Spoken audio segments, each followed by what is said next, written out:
नमस्कार किसान भाइयों, अगर आपके खेत इस टाइम पर खाली हो चुके हैं या फिर आपके खेत अभी 10 से 15 दिन में खाली होने वाले हैं, विशेषकर गेहूं जिन किसान भाइयों ने लगा रखे थे, तो भैया गेहूं की अभी हार्वेस्टिंग हो जाएगी, आपके खेत खाली हो जाएंगे। और उसके बाद आप जो खरीफ सीजन में जो भी कोई फसलें लगाओगे, जैसे कि धान लगाओगे, बाजरा लगाओगे या फिर कोई भी XYZ फसलें लगाओगे, उनसे पहले जो आपके पास बचा हुआ टाइम है लगभग 60 दिन, 70 दिन, 80 दिन या 100 दिन, तो उनके बीच में हम वो कौन सी फसलें लगाएं जिससे कि हम एक बढ़िया पैसे भी कमा लें और साथ ही टाइम के ऊपर हमारे खेत है वो खाली भी हो जाए, ताकि आगे चलकर खरीफ सीजन की लगाई जाने वाली हमारी जो भी फसल है वो टाइम के ऊपर लग जाए। तो भैया अगर अभी तक आपने ये चैनल सब्सक्राइब नहीं किया है तो प्लीज इस चैनल को सब्सक्राइब कर लो। वीडियो अगर हमारी आप लोगों को अच्छी लगे तो वीडियो को ज्यादा से ज्यादा लाइक और दूसरे किसान भाइयों तक शेयर भी ज्यादा से ज्यादा किया करो। तो ये सबसे पहले अपन बात करते हैं कुछ ऐसी 3-4 फसलें जिनको अगर आप इस टाइम पर लगाते हो, वो चाहे आप मार्च के आखिरी तक लगाओ या फिर अप्रैल के फर्स्ट वीक में, सेकंड वीक में लगाओ, तो वो फसलें लगाने के लगभग 60 से 70 दिन के बाद वो फसलें तैयार हो जाएं और उनको एक बार में हार्वेस्टिंग करके मंडी के अंदर बेचा जा सके। तो उनमें पहले नंबर के ऊपर अपन रखेंगे मूंग की फसल। देखिए भैया, मूंग की जो डिमांड है ना, आपको भी पता है, दालों के अंदर सबसे ज्यादा होती है। और मूंग पिछले 2-4 सालों के अंदर अपन ने देखा है कि इसके जो बाजार भाव है ना, वो लगातार एकदम शानदार मिलते हैं। इसके रेट कभी भी डाउन नहीं होते और कई बार तो मूंग है ना, वो बाहर विदेशों से आयात करनी पड़ती है। तो मूंग के अंदर बहुत बड़ा स्कोप है किसानों के पास, विशेषकर गर्मी वाले जो मूंग होते हैं जो इस टाइम के ऊपर लगाई जाएगी, ये बहुत ही शॉर्ट ड्यूरेशन की होती है, बहुत छोटे दिनों की होती है। इसको आप इस टाइम पर लगाते हो, जैसे कि मार्च के आखिरी वीक में लगाओ, आप अप्रैल के फर्स्ट वीक में लगाओ, सेकंड वीक में लगाओ, तो लगाने के लगभग 70 दिन के बाद ये फसल वो तैयार हो जाती है। इसके अंदर आपको क्या करना है, एक तो खेत की अच्छे से तैयारी करनी है।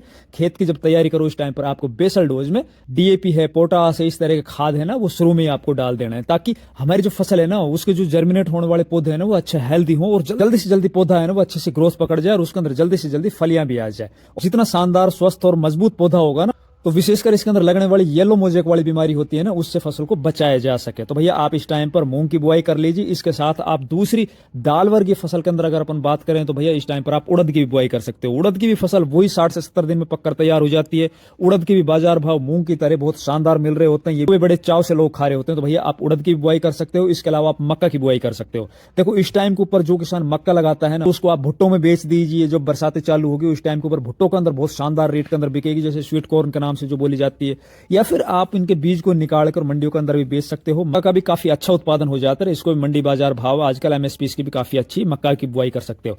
इसके अलावा अगर अपन बात करें सब्जी वर्ग की फसलों की, तो सब्जी वर्ग की फसलों के अंदर आप जो शॉर्ट ड्यूरेशन वाली फसल अगर मैं बताऊं तो उसके अंदर आप हरा धनिया लगाइए। हरा धनिया आप जितना जल्दी लगाते हो उतनी जल्दी जर्मिनेट होगा। आगे जैसे जैसे टेम्परेचर बढ़ता चला जाएगा, हरा धनिया है ना, उसके अंदर जर्मिनेशन वाली प्रॉब्लम है ना आपको देखने को मिलेगी। बाकी रही बात इसके भैया रेट की, तो गर्मियों के सीजन में हरा धनिया है ना, वो 200 रुपए किलो तक भी और 300 रुपए किलो तक भी बिक जाता है। आप बढ़िया बीज लेकर आइए, खेत की अच्छे से तैयारी कीजिए, हो सके खेत के अंदर देसी खाद डाल दीजिए और साथ ही आप उसके अंदर DAP है, पोटास, इस तरह के रासायनिक खाद भी बो के, और फिर इसके अंदर आपको हरा धनिया है ना, वो या तो आप छिटक के बोइए या फिर आप आजकल मशीनें चल रही है बेड के ऊपर भी इसको आप बो सकते हो। इसके अंदर आप इरिगेशन सिस्टम के अंदर अगर अपन बात करें तो आप इसमें फ्लड इरिगेशन भी कर सकते हो या फिर स्प्रिंकलर, और स्प्रिंकलर में भैया मिनी स्प्रिंकलर है ना, उनको आप लगाइए। और हरा धनिया है ना, अगर आपका टाइम के ऊपर सही से जर्मिनेट हो गया तो इससे आप लाखों रुपए पर एकड़ के हिसाब से डेफिनेट कमा सकते हो।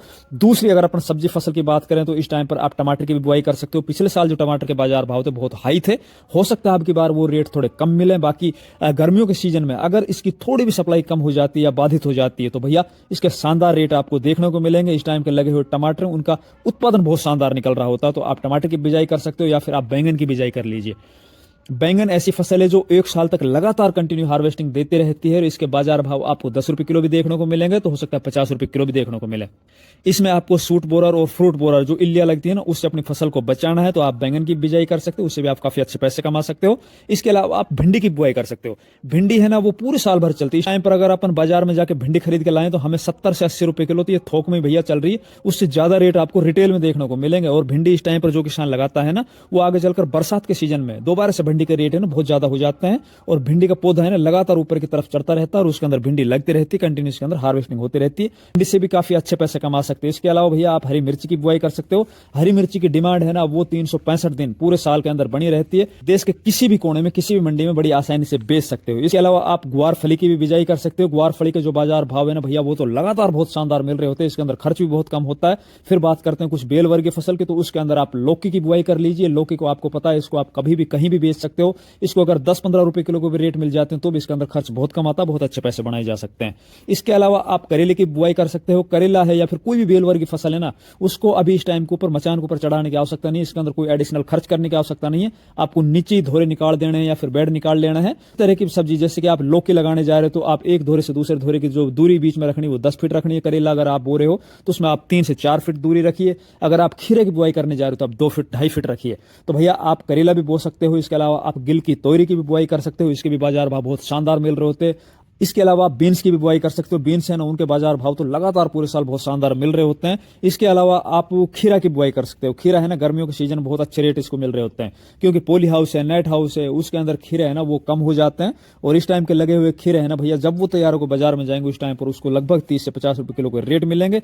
और खीरे इस टाइम पर जो भी आप लगाओ नीचे जमीन पर लगाइए, उसके अंदर एडिशनल खर्च करने की कोई आवश्यकता नहीं होती। इस टाइम के ऊपर बीमारियों में बहुत कम आती है। अच्छा बीज लीजिए और आप ये खीरा जरूर लगाइए। तो आप टींड सी भी लगा सकते हो, जो देसी वाली टींड सी आती है ना, इसके बाजार भाव बहुत शानदार मिल रहे होते हैं गर्मियों के सीजन में। विशेषकर गर्मियों के अंदर जब ब्याह शादी का प्रोग्राम चलेंगे ना, उस टाइम पर भैया टिंडा है ना बहुत मतलब महंगी सब्जियों के अंदर वो गिनी जाएगी। और ब्याह शादियों के अंदर भैया इसको बहुत चाव से लोग खाते हैं। टिंडे है ना, उसकी डिमांड बहुत तेजी से बढ़ जाती है, इसकी सप्लाई कम हो जाती है, रेट इसके बहुत हाई पहुंच जाते हैं। इसके अलावा आप छोटी सब्जी फसलों के अंदर पालक की बुआई कर सकते हो, आप मूली की बुआई कर सकते हो। तो इस तरह की सब्जी वर्ग की कुछ परंपरागत फसलें लगाकर भैया आप काफी अच्छे पैसे कमा सकते हो।